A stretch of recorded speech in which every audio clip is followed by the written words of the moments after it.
and welcome to another edition of the Music Dreams USA Radio Artist Spotlight Show. And man, do we got an amazing artist to share with you this evening. His name is Mr. Steve Chairs. And after this interview is over, we're all going to be cheering very loud. But he's, yes, and he's got an amazing musical background. They offer many services. They actually help fellow musicians. And they do a lot of really cool things in the music community. And he's also artist himself. And he's got some really cool songs that he'll be telling us more about. And we'll find out more about Mr. Steve Chairs right now. Again, our show is being brought to you by Blue Shamrock Music. And a special thank you to Mr. Stephen Brady, who supplies our artists each and every week on the Music Dreams USA Radio Artist Spotlight Show. So now let's go live and meet our special guest. Hey, Steve, how you doing, sir? Russell, nice to meet you, and thank you for having me on the show. What a privilege. Well, it's great to have you here, and I had an opportunity to check you out, probably like you have an opportunity to check us out. And wow, you got a very interesting background. I mean, not only are you a musician, but you offer many different services to help out people in the music industry. Can you kind of like tell us a little bit more about that? Yeah, I'd love to. So, in fact, last week, my wife Geraldine and I clocked up 25 years of running a music centre in our town. We live in a town called Barrel in a region called the Southern Highlands, which is about 100 kilometres, or let's call it 80 miles south of Sydney. And 25 years we've been running a music school and a music shop, which is sort of a focal point for our local community. There's only about 50,000 people that live here. We've interacted with a lot of people over those 25 years who've brought their children to us. We now have, of course, those children bringing their children to us, which is nice.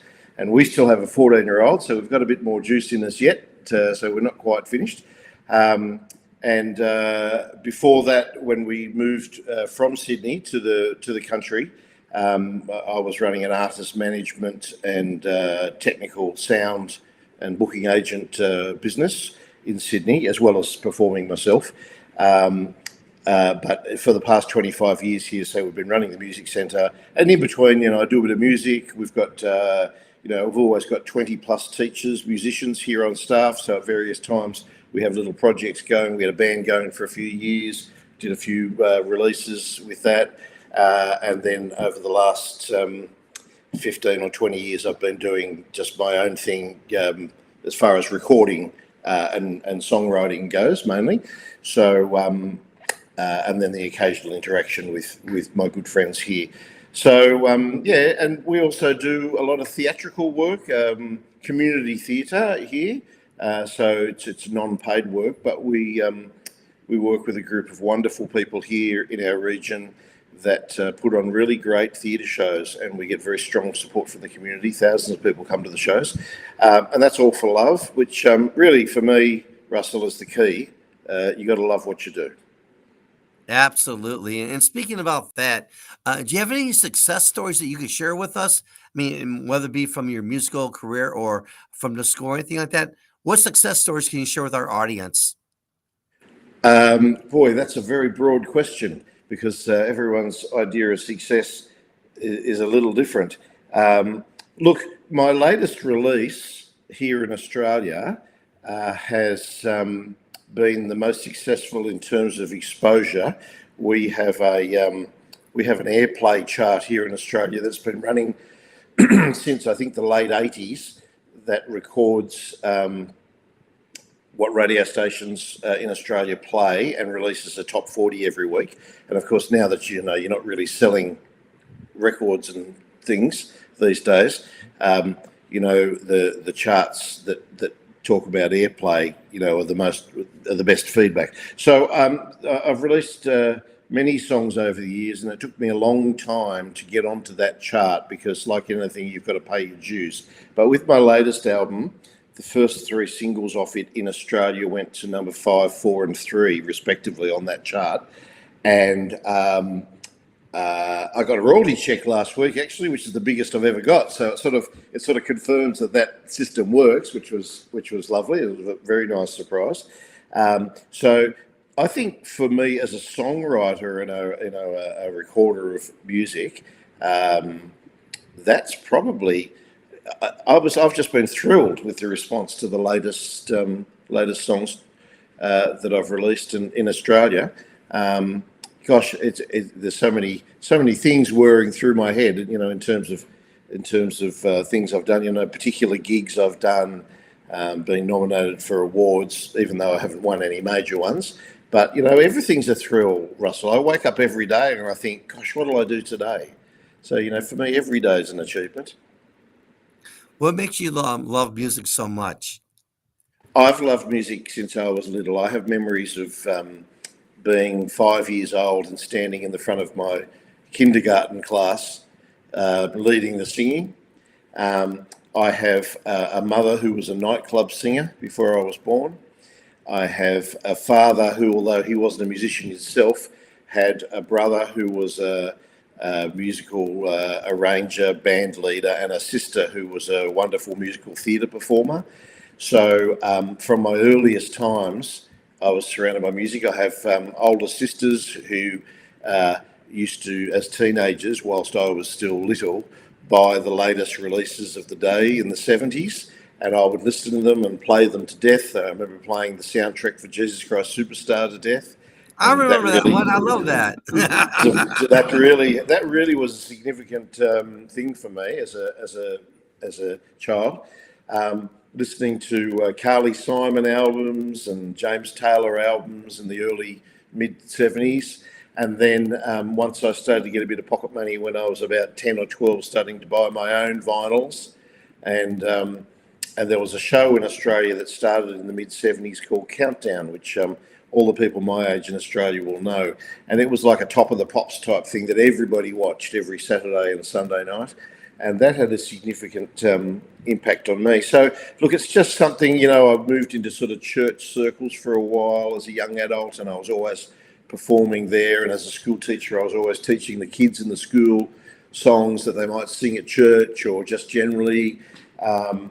And then writing my own things and releasing them, and doing musical theatre myself, and then I got into directing musical theatre. So it's hard to separate my life from music and theatre as well, for that matter. They've just been interwoven, and really, for me, whether it's a paid career or not, it's just the most wonderful gift to have in your life, and it means music and performing arts. It's just such a gift to have through your life, and makes it all the more richer and fuller for me. That's awesome. Thank you so much for sharing that. So as we speak about your songwriting and your music, two-part question here. The first part of this question is, what type of message are you trying to send out to the people who listen? And secondly, to that question, how does your songwriting look like? I mean, what do you do? Is it based on experiences? I know some artists, they have like a laptop, they have all these different words, and they kind of like match the beats to the words and all that. What does that look like for you? Well, that's a very good question and very timely, Russell.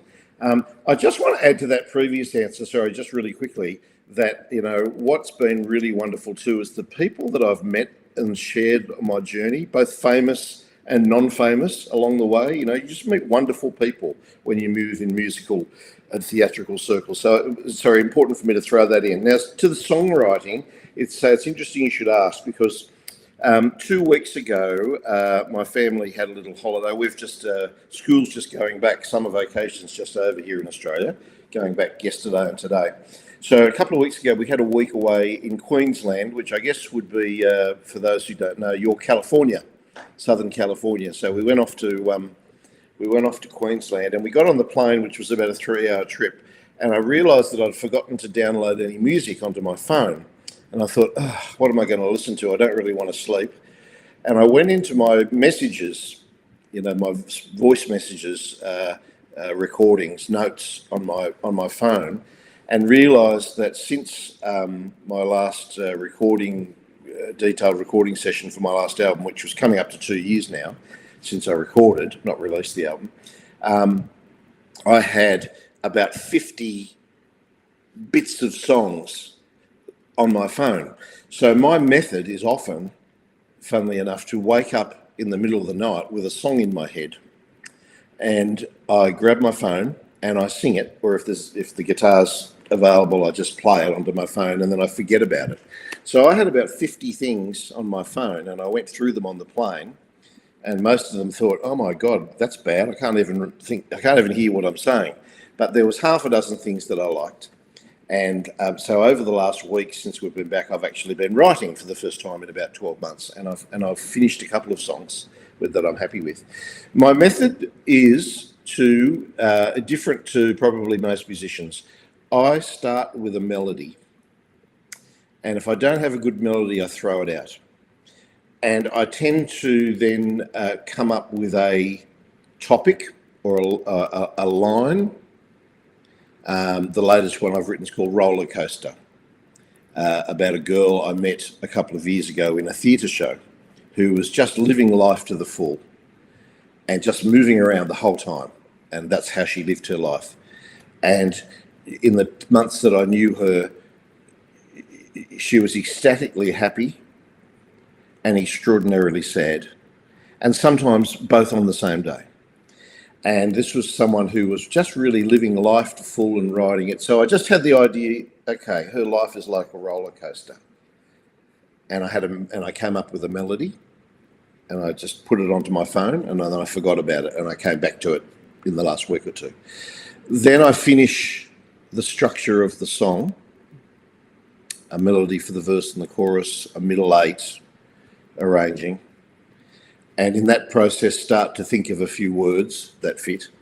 And when I'm happy with the structure of the song and I've got a topic, then I write the lyrics, which is exactly the opposite to some of the classic songwriters, of course. They write poems and then they put music to the poem and then they fit the words back into the melody. I've done that too, but my normal process is to write a melody. And as a child of the 70s and 80s, melody for me is the most important thing. I like to be able to sing along with songs. I don't care whether it's hard metal, Taylor Swift, Christian pop. Don't care. I don't care what the style of it. I can listen to anything if I can hum and sing along with it. And particularly country music, of course, which has become my love over the last 20 years. I'm a big Brad Paisley fan, for example, Russell. I love Brad Paisley. Catchy melodies, clever lyrics. So for me, that's everything. And so if I was to choose someone who I would be my influencer, even though I'm much older than him, Brad Paisley would be the one. So melody, song structure with a song topic, and then lyrics to tell the story. And I do like to either tell a story or share a life lesson that I've learned. That's sort of my thing. Awesome. It's a long answer. Awesome. That was a long answer. Sorry. That's a very good one. I loved it. Thank you so much. I think I heard you say Taylor Swift. Did I hear that right? Well, Taylor, she's incredibly talented. She's coming to Australia soon. She sold about 1 squillion tickets. I think there's 30 million tickets sold in Australia, which is very interesting in a country of 25 million. Let me tell you. Did she bring Travis with her? I don't know. I don't follow it that carefully. I've got a 14-year-old daughter who's a big fan, so I keep up with that, and a 25-year-old daughter and a 22-year-old son who were big fans 10 years ago when they were little. They still like her. So when they were teenagers and the little one was very little, we had Taylor Swift on in the car an awful lot to keep them happy. And of course, those songs get in, don't they? Because they're so catchy and melodic. So, good pop music, harmless. Writing about all past boyfriends. Yeah, they're pretty big news up here in the States. You got the Travis Kelce and you got Taylor Swift. I mean, the football games, wherever the Chiefs are, you can find Taylor Swift. Yeah, well, all credit to her. I showed the kids a video of her being one of the dancers in a Brad Paisley video from about 2007 or something the other day. And they went, "Oh, is that her?" Yeah, she was 18 and dancing for Brad on stage. And I think she might have outstripped Brad with sales now, but I'm sure he won't mind. He's doing well enough. Yeah. I mean, other than Brad Paisley, are there any other artists that you look up to? Who are they, and why why do you admire them so much? Yeah, so as far as country music goes, Brad Paisley is my number one. I do like Alan Jackson, some of his stuff. I like the authenticity of it. Um, and then, look, really, it's a matter of songs rather than artists that I tend to be attracted to. I just Brad is one that I really like. In terms of influences on me and my songwriting and my taste, they would, Russell, mainly be Australian artists and not country artists. They would be Australian. The pop Australian artists of the pop and rock artists of the 1980s. We had an amazing scene here in the early and mid 80s in Australia, where every hotel, every pub along the highway of every town, on any given Friday and Saturday night would have the person that you saw last week on the television and was on the charts this week. And it was just amazing.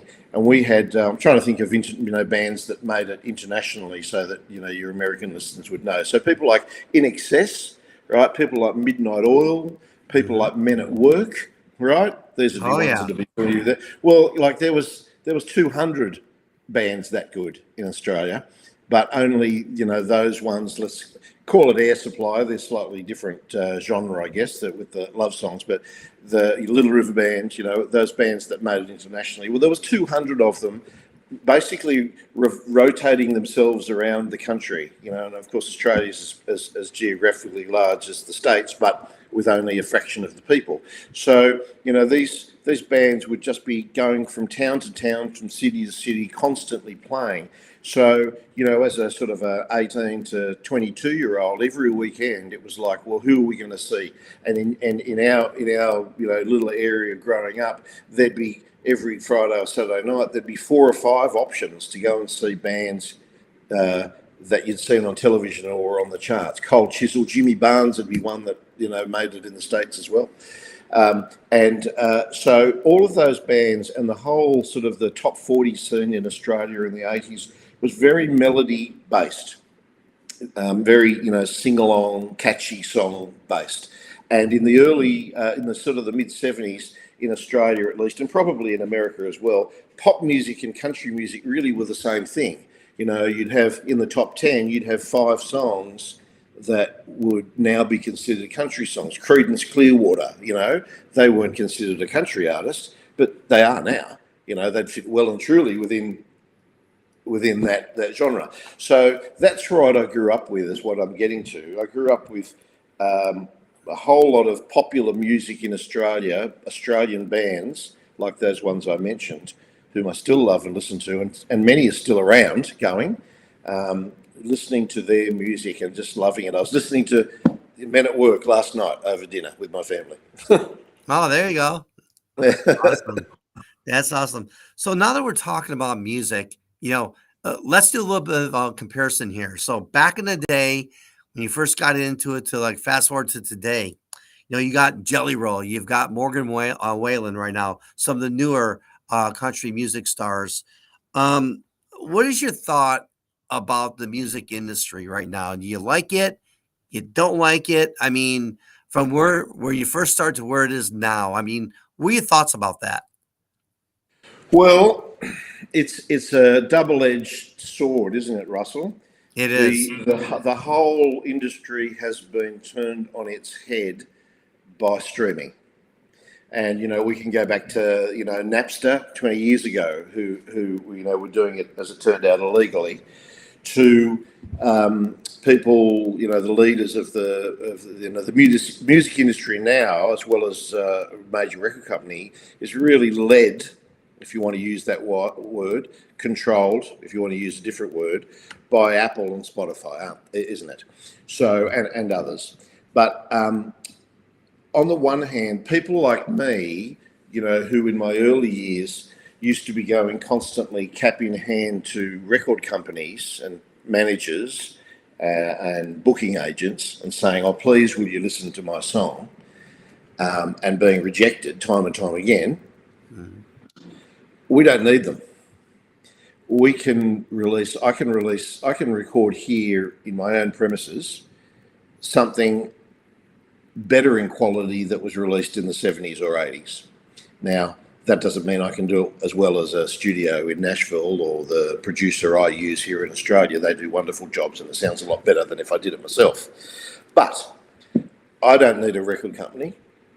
I don't need anyone. I can release my own music, register it with the royalty collectors, as I did, release it to the world myself, get airplay around Australia, get a royalty check, as I did a week or two ago, for quite a good amount, and go, wow, who needs a record company?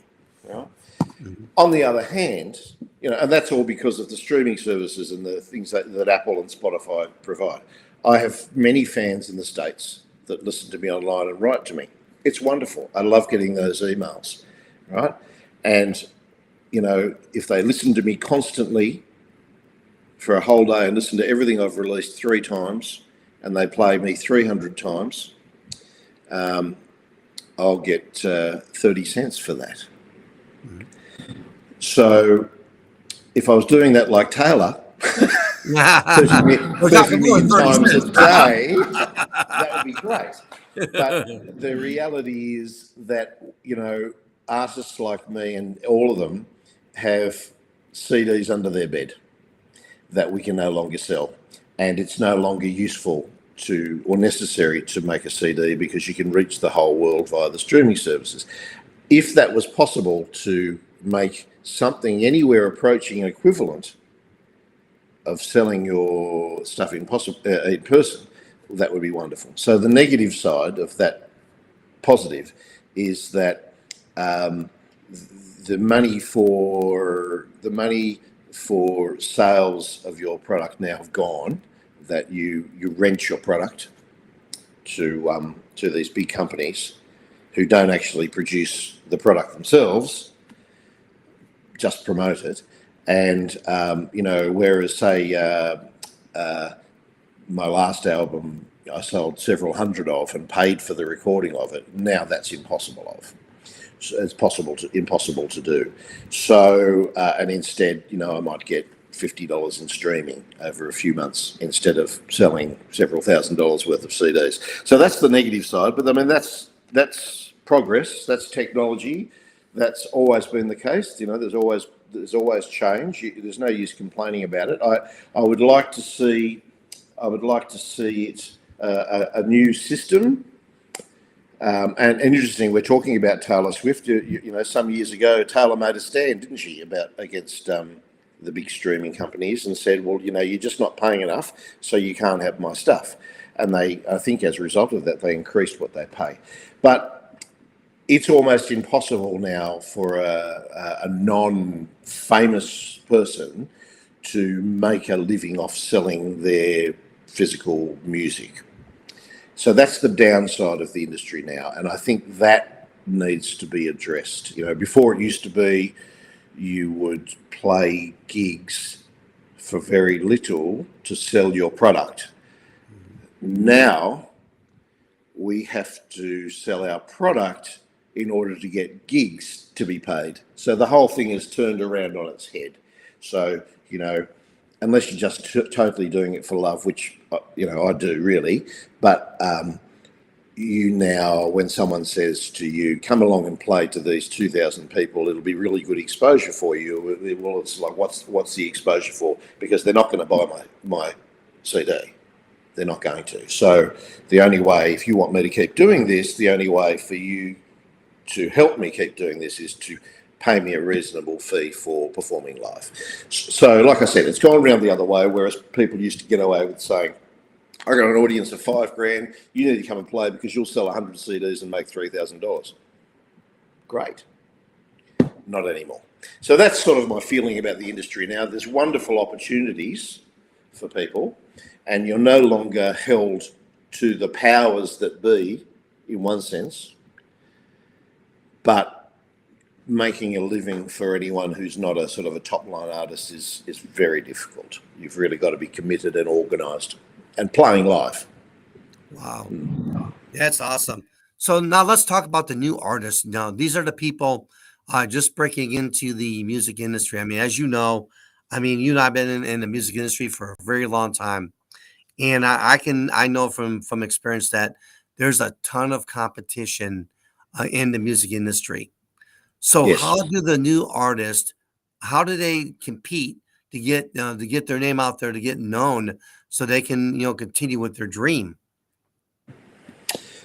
Well, if I knew the answer to that, I'd be over there touring, wouldn't I?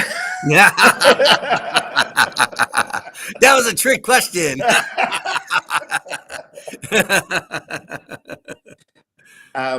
You have got to be committed. You have not. You need to not want to be doing it so that you're famous. You need to be smart and work out how you can make a career. You need to utilise the technology for all it's worth, and you need to go out and play and build a following and realise that the myth of becoming famous overnight is just that, unless someone like a record company with a lot of money to throw at promoting you likes your stuff. That hasn't changed.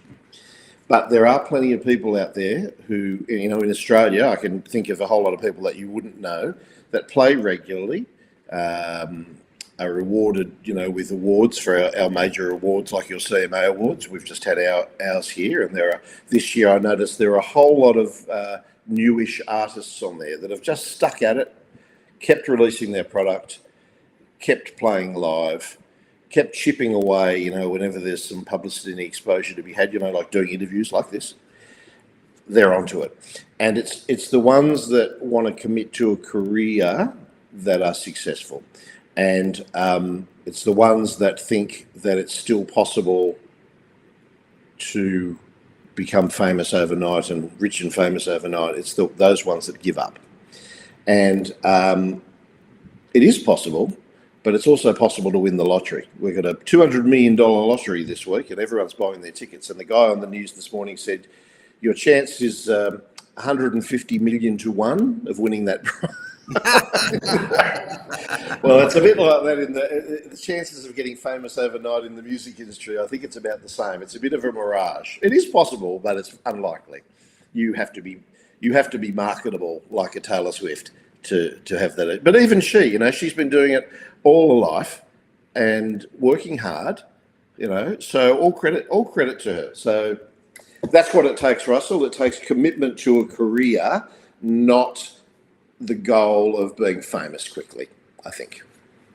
Yeah, I would agree with that. I think, there's a lot of pressure in the music industry, there's a lot of ups and downs, and there's adversity, and I mean, the list goes on and on and on. And I like hearing what you're saying, that, come up with a game plan, stick to the game plan, and just keep on doing it over and over and over again.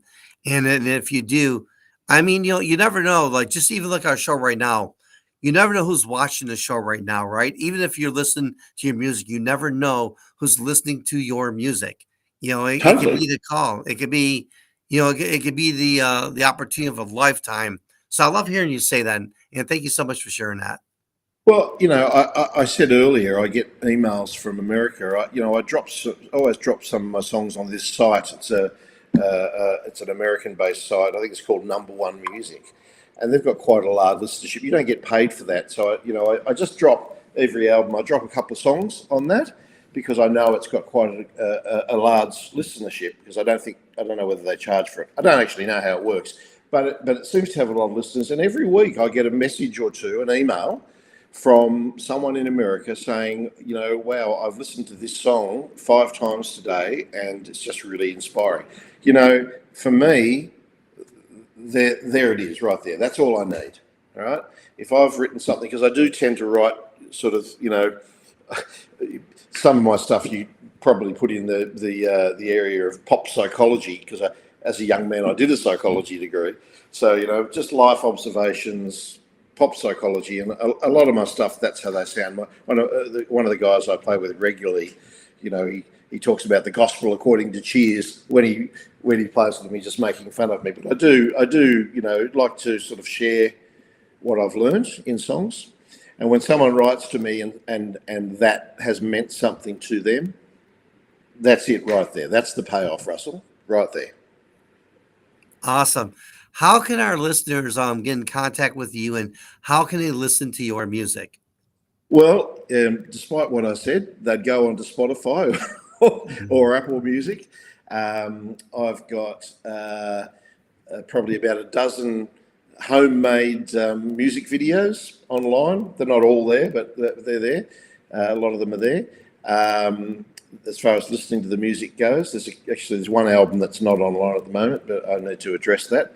I've actually been signed in Australia by a small record company that are looking at putting out a sort of a half new, half classic, half retro songs this year. So I've had to remove a few things that they want to use, but all online: YouTube, Spotify, Apple Music, and I'm easy enough to find. stevecheers.com.au. And that takes you, I think, at the moment to my Facebook page as well. I've got my own personal page, which is not hard to find. I have a music page, which has some followers, but I'm not hard to find. Awesome. Look for the old bloke singing catchy country songs. I love it. Now, speaking about your music, I know you mentioned a song earlier during our interview. Are there any other songs that really stand out to you that you've done that really mean a lot to you? Which ones are they, and why are they so important to you? Well, the second last single I released to radio here in Australia was actually a song I didn't write, and it turned out to be my most successful song radio-wise and sales-wise ever. And it was a song I didn't write. As I said, it was written by a friend of mine who sadly passed 3 years ago. His name was Tim. And we, here in our music school, formed a band literally 20 years ago. It was 2004. And we went for about 5 years. And there were three of us in the band that wrote the songs. And Tim was one of those, and the other one, Phil, and the drummer, Michael, still work with me here now, all these years later. And we had our first gig as a band about 4 years ago, because Tim had moved to Victoria, which is 1,000 kilometres away from us here, and had come back close enough for us to do a gig. We did a gig. We got a big crowd locally, all the people that remembered us. We had a wonderful time, and we immediately decided that we'd do another album and started writing. And we all had 3 songs. The three of us had 3 songs each, and we were going to include a cover that we liked, a Queen cover, in fact, to make an album. And Tim gave me 2 of his 3 songs, or 1 and 2 halves, and then very unfortunately suddenly died at 51, which is very sad and still very sad. So needless to say, that album and reunion didn't happen. The other 2 of us, the 3 of us who are still here working together, decided that we wouldn't proceed with that project without Tim. It wouldn't be right. But I had these 2 to 3 songs that he had given me, and I thought, I wasn't intending on doing another album myself, but I think I need to at least record these songs for Tim. And so I took 2 of the 3 and recorded them, and just to be inclusive, and one of the songs that my other songwriter friend who's still here with me, one that he'd written, a cover, and half a dozen songs that I had sort of half finished. I finished them off, and hence the album. So a long answer, I'm sorry. The 3rd radio single from my latest album was one of the songs that Tim wrote, and it's called Still Just As Crazy. I rearranged it and played with the words a little so that it reflected my life as well as his, but still very much his song. And it has been wonderfully received here in Australia, and certainly got played much more than any other song I've released. So that's a very proud and emotional thing for me to have had that success with Tim's song, recorded in my style, to blend those. So that's very special. The other one that I would say, and again, I've written lots of songs, but the ones I'm telling you about are ones that I haven't written. The first song I released as a country artist after that band broke up was a song that was an Australian song that's sort of like an anthem for us here. It's called The Sounds of Then. And the guy who wrote that in a band called Gangajang, and released it in the 1980s. I think he's lived off the royalties of that song, if you know what I mean. It's been one of those songs that here in Australia. And I'm friends with him. He lives here locally, and we've been friends. And I always threatened, I said, I'm going to do a country version of that song one day. And he went, yeah, sure, whatever. Anyway, I did. So in 2010, I released a country version of his classic Australian song. And again, it's actually been released a couple of times here in Australia and charted each time on the country chart, not on the national pop chart by any means. But it's really quite a different version. It's a really gritty country version of a song that means a lot to a lot of people here in Australia. And so I'm very proud of that version. So as I say, it's funny that I can say I'm most proud of the songs that weren't mine that I released. And maybe that's deep down because I don't believe I'm a good songwriter or something, some psychological thing going on in my head, because I have written, I think, some catchy songs. But they're the two that stand out for me. Awesome. I heard you say during our interview about you're getting some listenership up in the States. Any plans of potentially come up here in the States to perform your amazing music? Well, look, I'll say no, but I also believe in never saying never. We have as I mentioned earlier, my wife and I are planning a US trip this year. We might start in Vancouver because it's somewhere we always wanted to go, which of course is in Canada, and then over to New York just to sort of take that all in. And then we would head for maybe up to a week to Nashville to just take all that in. And I think we'll be just there after the festival that takes place in early June over there, but never mind. Now, I have, over the last couple of weeks, finished a couple of songs, and I have this cover of a classic Queen song that I've turned into a country version with my friend. I'm going to record those 3 songs, and I'm thinking maybe this time I might engage with some Nashville musicians. On my last album, the producer got a fellow to do some fiddle and mandolin and some pedal steel stuff. In fact, the last 2 albums, session work out of Nashville. And I wondered whether I should do that again and time it so that I'm over there for a week and do some work on those and record there and work with some of the fine people that work out of there. So if I'm there, I will of course go and do some open mic nights and things like that while I'm there. If I can, that would be fun. I would like that, some songwriters things. So that's probably the extent of my ambition. But Awesome. if something happens and I had a song that took off internationally, I'll be there in a heartbeat, Russell.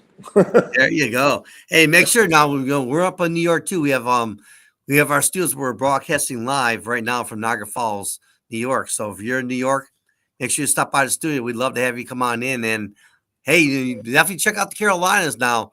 The Carolinas is our other location, and the Carolinas is rocking right now. So well, we think we're going to travel for 4 weeks, and I think maybe nearly half of that may be in New York. So there is absolutely no reason why I won't be sitting with you in a few months' time. That'd be awesome. Yeah, we can do We can, get together, do some live shows, all that stuff. That'd be a lot of fun. And We're happy to do that as long as you lend me a guitar, because I probably won't bring one. all right, I'll make it happen for you. Well, as we wind down our interview this evening, what an amazing interview it was. And are there any final thoughts that you would like to share with the people watching now and the people who'll be watching a little bit later on? Oh, look, thank you to anyone who has already, or as a result of this interview, listens to my music. I'm always grateful for anyone who gives it the time of day. Thank you for enabling that, Russell, with what you do. Please get in touch. And, I said to you, I thought that I was done after the last album, and then I've done another one because of Tim's sad passing. But now I find myself writing again, and I've just finished a song yesterday that I think's an absolute crackingly good pop song. So it will happen. It will probably be recorded in Nashville. And I will keep doing this as long as my love for music remains, which will be until the day that I can no longer do it. And as long as people enjoy listening to it and let me know. I just, music for its own sake, it's been such a blessing in my life. And if I can share any joy from that with anyone else, that's a win for me. Awesome. Any funny things ever happened to you in the music industry? Oh, how long have you got? We'll extend the show if we have to. I'd have to. You probably should have asked me that one in advance, because there's so many things. I'm not sure I could select something for you, but yeah, I like to have a sense of humour, and so many trips out to the Australian outback. Playing to communities that don't get people coming. We went out and did one show we did a little tour through the cotton fields of Australia, and I remember on the last night going to a town of 500 people and playing there to about half the town. And when we finished, my wife wasn't present on that tour, but there was a group of women, middle-aged women of our age, literally coming to the stage and grabbing our legs and saying, "Please don't stop playing. Nobody ever comes." So that was fun. I'll always remember that one. Awesome. Well, yeah, so nice to meet you. And I know, Likewise. we could be talking here forever and ever, right? And Yes, absolutely. you're definitely a great example of the artists we love having on our show. A lot of fun and great conversation here this evening. Any final thoughts before we bring this to an end? Oh no, just to thank you, Russell, for having me, and anyone. I'll most certainly share this interview on my socials. I have a gig actually next weekend, not this weekend, next weekend here locally. So I'll use this interview as a little promotion for people to come along to that one, where I'm just going to sit with a guitar and my friend with the guitar, my friend Phil, and tell stories. And I said, I might fit some songs in between the stories. So if you're here in Sydney or south of Sydney, come along next week. Hey, we appreciate the free airplay.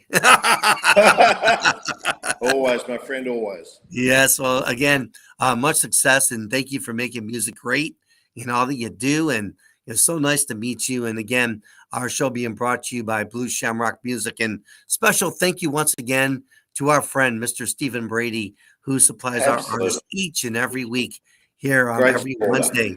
Mm-hmm. He's a great supporter of Australian country music, Russell. Stephen does a wonderful job. Yeah. And, he might be watching right now. So is there any other nice things we can say to Stephen so we can stay on his good side?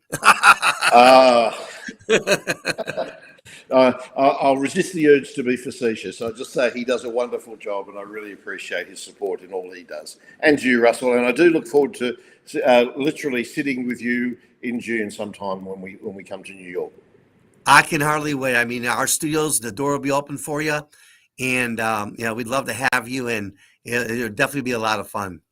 If you could invite Taylor or Brad in to do an interview at the same time, I'd really appreciate that too. Also, you want Taylor and you want Travis Kelce too? Yeah, fine. Bring him on. Okay. We can see if we can make that happen for you, you know? Excellent, Russell. You can do it. All right. Well, again, my friend, you take care. Nice to meet you, and you take care, and we'll definitely connect soon. All right. God bless. No God worries. bless.